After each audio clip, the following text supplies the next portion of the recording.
Hi friends, welcome back to Sri Mahalakshmi home foods అండి. ఈరోజు నేను చెప్పబోయే టిప్స్ ఏంటిదంటే, ఇప్పుడు దోశ పోసినప్పుడు ఈ బ్రష్తోని ఇలా చేస్తాం కండి. ఆ బ్రష్ను ఎక్కడ పడితే అక్కడ పెట్టకుండా అట్లా మంచిగా ఈ డబ్బాలో ఈ క్యాప్కు ఇలా హోల్ చేసి ఈ బ్రష్ను ఇలా పెట్టేసుకోవాలండి. ఇలా పెట్టేసుకొని ఇట్లా పెట్టేసుకుంటే మనకు చాలా నీట్గా ఉంటుంది, డస్ట్ పడదు, మళ్ళీ ఊరికే కడవకుండా మంచిగా ఉండిపోతుందండి. ఇప్పుడు దీంతో ఎలా చేయాలో నేను చేసి చూపిస్తానండి.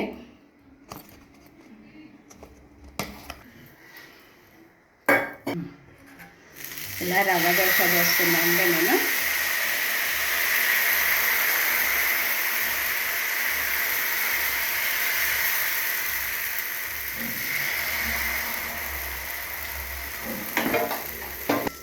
బ్రష్ను ఇలా పెట్టేసుకొని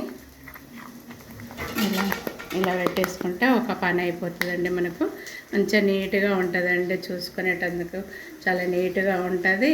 మళ్ళీ ఊరికే కడగని అవసరం లేదు. ఈ బ్రష్ మంచిగా డస్ట్ పడకుండా ఉంటుందండి. నా వీడియో కనుక మీకు నచ్చినట్లయితే లైక్ చేయండి, షేర్ చేయండి, సబ్స్క్రైబ్ చేయండి. బాయ్.